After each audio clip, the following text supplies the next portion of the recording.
Scorpio, hello! Welcome dito sa iyong 4th week of January reading. January 22 hanggang 31. Na-reach na natin yung 37,000 subscribers sa ating YouTube channel. Maraming salamat po sa lahat ng nag-subscribe, patuloy na sumusubaybay at sumusuporta. At para naman po doon sa mga hindi pa po nakaka-subscribe sa ating YouTube, please don't forget to subscribe at pa-like and follow na rin po yung ating Facebook page. Tandaan nyo, regarding personal reading services, mag-message kayo. Direct message or private message sa aking FB page. Hindi po ako nagre-reply dito sa YouTube, guys.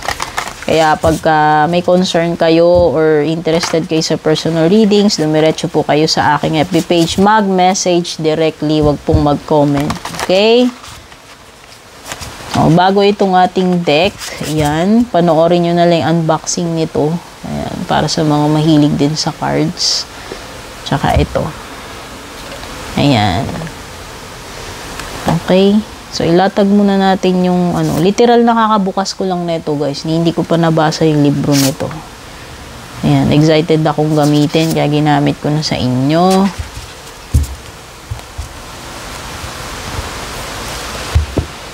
Maglatag muna tayo ng iyong mga cards. Sisilipin natin, Scorpio, ano ba itong mga energy surrounding you ngayong 4th week of January.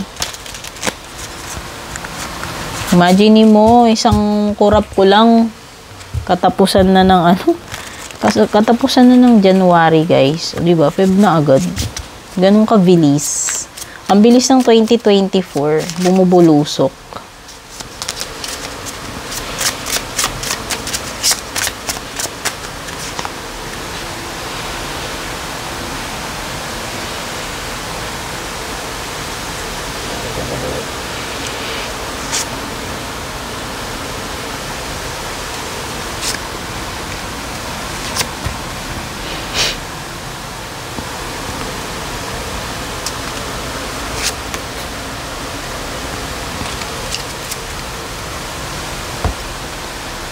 Ayan, buklatin na natin, Scorpio. Meron kang Wood Dragon. You have the strength. Fire Monkey. Time to embrace change. Parang kay Libra. At Fire Snake. Living from the heart. Uy, parang alam ko na yan. So, ayan, you have the strength. Excuse me.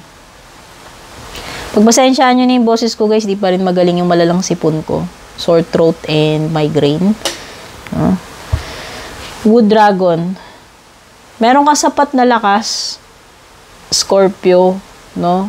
Huwag kang panghinaan ng loob kasi kung ano man itong kailangan mong gawin, kakaharapin mo, no? Meron kang strength para kaharapin yan. Sa tingin ko, kakayanin mo yan. At kung hindi mo yan nare-realize sa ngayon, kung wala kang tiwala ngayon sa sarili mo, ito yon. Kailangan mo lang maging matatag kasi kakayanin at kakayanin mo yan. Ayan, you have the strength. Kumbaga, panis yan. Diba? Fire Monkey. Kung ano yung kakaharapin mo, panis. O, diba? Kayang-kaya mo yan. Kaya magtiwala ka. You have a time to embrace change. Scorpio, mukhang may mga changes na kailangan mo ng tanggapin itong 4th week, whether you like it or not. No? Oo, the only thing that is constant is change, pagbabago. Kaya dapat lagi tayong ready to evolve, ready to accept change. Tayo ay maging flexible, adaptable, para tayo ay makasurvive. Yun naman yung reason. Kasi may mga bagay talaga na kapag hindi na akma, no, kailangan ng baguhin. At dapat tayo ay willing na tanggapin itong mga pagbabago na ito. Kung hindi, magkakaroon ng blockage sa buhay mo. No?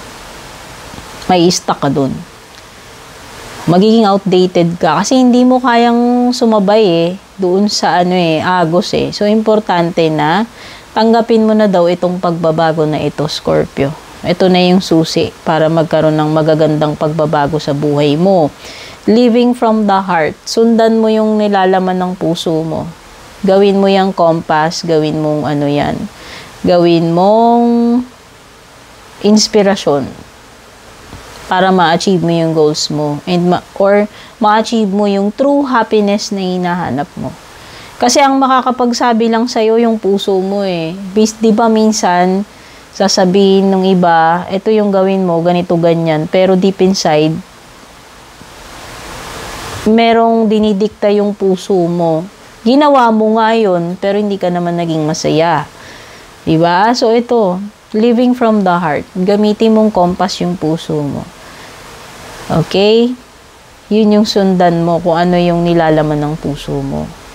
You can never go wrong. Kasi wala kang wala kang pagsisisihan, 'di ba? Kapag sinunod mo yung tunay na nilalaman ng puso mo, wala kang pagsisisihan in the end, Scorpio. Yun naman ang importante doon. Okay? Iba kasi ginawa nga nila yung tama, bandang huli sinisisi naman nila yung iba or sinisisi nila yung sarili nila kasi hindi sila naging masaya eh. So it's up to you, Scorpio. Ang sinasabi dito, gamitin mong guide yung iyong puso. Kung ano man yung gagawin mo, no? Okay, bali-baliktad yung pagkakalagay ko. O, diba? Gawin mong compass yung puso mo. Yung sinasabi ni High Priestess tsaka ni King of Cups.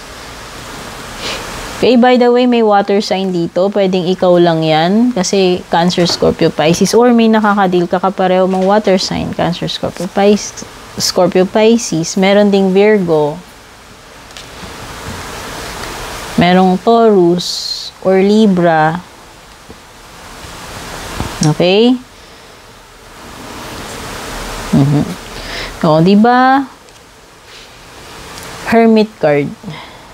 Gawin mong guide yung puso mo. Hindi ko alam, nalilito ka ba ngayon? Nagso-soul searching ka, may pinagmumuni-muni ka, may gusto kang malaman about yourself. Parang meron kang quest eh, may hinahanap ka, meron kang kasagutan na hinahanap. Malalim ang pinaguhugutan nitong hermit mo. Okay? At kung nako-confuse ka which path to take, Scorpio, yun na nga yung sinasabi ko, gamitin mong compass yung puso mo. Yun din yung yun yung magiging answer dito sa hermit card. So eventually, whatever this is na you are searching for, matatagpuan mo yan. Kasi dito sa hermit parang meron kang hinahanap. Meron kang hinahanap na kasagutan or kung ano may hinahanap mo. Nagso-soul searching ka eh. Okay? Alam mo kung ano yung sagot dito? Nakalagay yan. Yung pinakasagot, makahanap mo yan sa kaibuturan ng puso mo. Kaya, umpisahan mo ng pakiramdaman. Ano ba yung truly na nilalaman ng puso mo? Andun yung sagot. The answer lies within. The answer lies in your heart. Nasa sayo rin, Scorpio. Okay? Pwedeng iba sa inyo dito, naka-solo flight kayo. Single. Okay? Pwede kayong may inward journey. Hindi ko alam, parang may pinagdadaanan kayo solo. Okay? Empress energy. Pregnancy. Baby pa parating. Kung hindi ito about motherhood, pregnancy, may kinalaman siya sa something na malapit mo nang ma-receive. Malapit mo nang anihin. Bunga, no?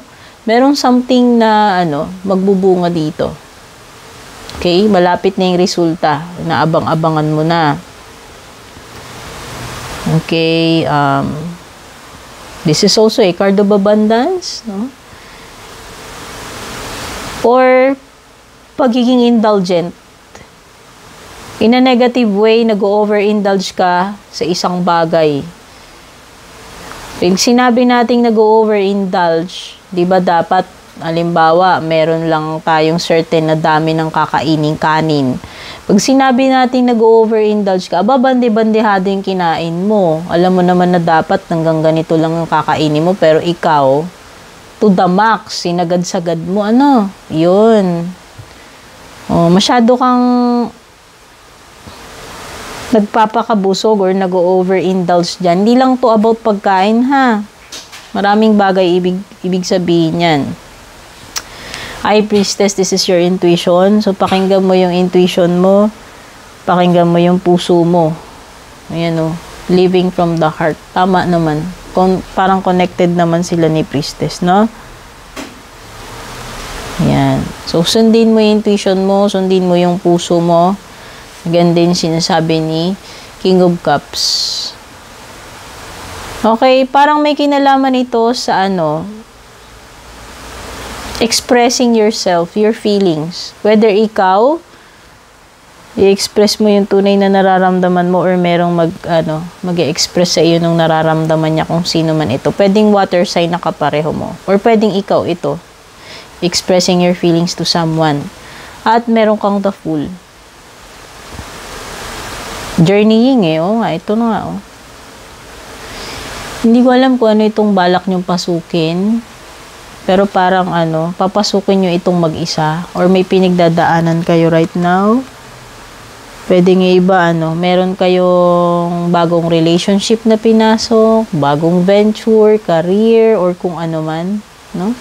Pwede nga iba, wala kayong ka-idea dito sa bagay na ito, pero pinasok ninyo. So, dapat maging ready kayo sa kung ano man yung mga magiging consequences ng mga bagay na yan, na pinasok nyo na hindi nyo pinagplanuhan or pinag-isipan mo ng mabuti. Okay? So, ayan. Scorpio, ito yung mga nakuha kong messages or energies para sa 4th week ng January mo, January 22 to 31. Sana nagustuhan mo. Don't forget to like and share. Take care and God bless.